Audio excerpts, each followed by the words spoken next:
प्रिय दर्शकों, Hindi horror story में आपका एक बार फिर स्वागत है। मैं सैरा एलेक्स हूँ और आज हमारे पास आपके लिए एक शानदार कहानी है। इससे पहले कि हम गहराई में उतरें, सब्सक्राइब कर लें और नोटिफिकेशन बेल दबाएं ताकि आप हमारी डरावनी कहानियों को कभी न चुके। अब हिंदी डरावनी कहानियों में एक बुरे सपने की यात्रा के लिए खुद को तैयार करें। कहानी का शीर्षक है मिडनाइट कार्निवल नाइटमेयर। भयानक श्रव्य डरावनी कहानी, डरावनी कहानियां और रोंगटे खड़े कर देने वाली कहानी। एक छोटे से संदेह रहित शहर के मध्य में निवासियों के बीच एक अनोखी किंवदंती फुसफुसा रही थी।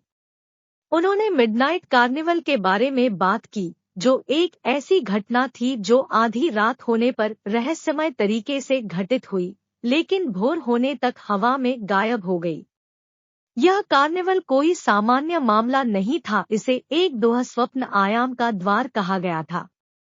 शुक्रवार की एक दुर्भाग्यपूर्ण रात, टिम नाम के एक जिज्ञासु युवक के नेतृत्व में साहसी किशोरों का एक समूह भयानक किंवदंती का परीक्षण करने के लिए एकत्र हुआ।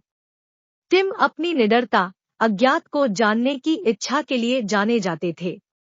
जैसे ही क्लॉक टावर ने 12 बजाया, वे मिडनाइट कार्निवल के अनुमानित स्थान के पास पहुंचे।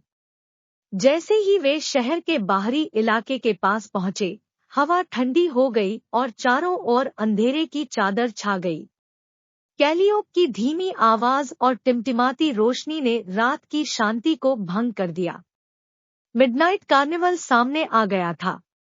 अपनी रीढ़ में सहरन दौड़ने के बावजूद टिम अपने दोस्तों को रहस्यमय कार्निवल की ओर ले गया।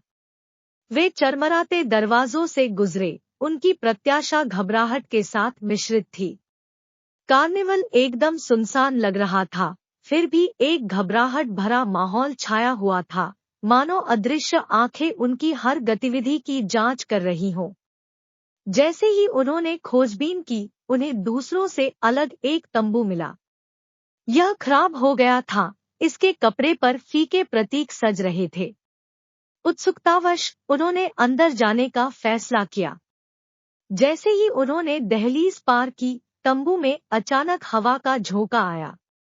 उनके सामने एक भविष्यवक्ता, मैडम ल्योटा, टिमटिमाती मोमबत्तियों और पूर्वाभास की भारी हवा से घिरी हुई खड़ी थी। टिमटिमाती परछाइयां तंबू की दीवारों पर एक स्तब्ध कर देने वाला नृत्य कर रही थी।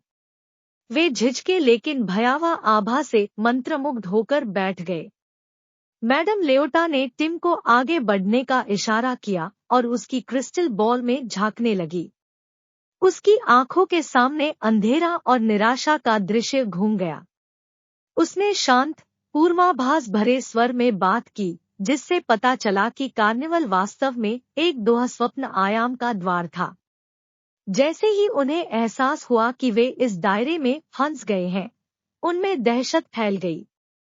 समूह ने यह समझते हुए साहस जुटाया कि बचने के लिए उन्हें अपने डर का सामना करने की जरूरत है। प्रत्येक ने अपनी व्यक्तिगत भयावहता का सामना किया, अपने मन की गहराई से राक्षसों का। टिम को परित्याग के डर ने जकड़ लिया था, एक ऐसा डर जो उसे बचपन से सताता रहा था। घड़ी की टिक टिक और उनके दिलों की तेज धड़कनों के साथ उन्होंने अपने डर का डटकर सामना किया। धीरे धीरे कार्निवाल कांपने लगा और दुःस्वप्न आयाम की पकड़ कमजोर हो गई। जैसे जैसे भोर होती गई, कार्निवल फीका पड़ गया और वे उसके चंगुल से छूट गए।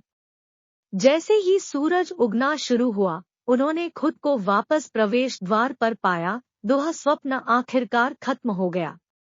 इस अनुभव ने उन्हें झकझोर कर रख दिया, जिससे वास्तविकता के बारे में उनकी धारणा हमेशा के लिए बदल गई। उन्होंने महसूस किया कि सपनों और दुःस्वप्नों के बीच की सीमा दिन और रात के बीच की रेखा जितनी ही नाजुक है, उन रहस्यों की एक शाश्वत याद जो छाया में छिपे हैं, उजागर होने की प्रतीक्षा कर रहे हैं।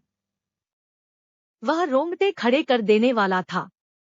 यदि आप इस डरावनी यात्रा से बच गए हैं, तो लाइक करें और नीचे अपने कमेंट करें।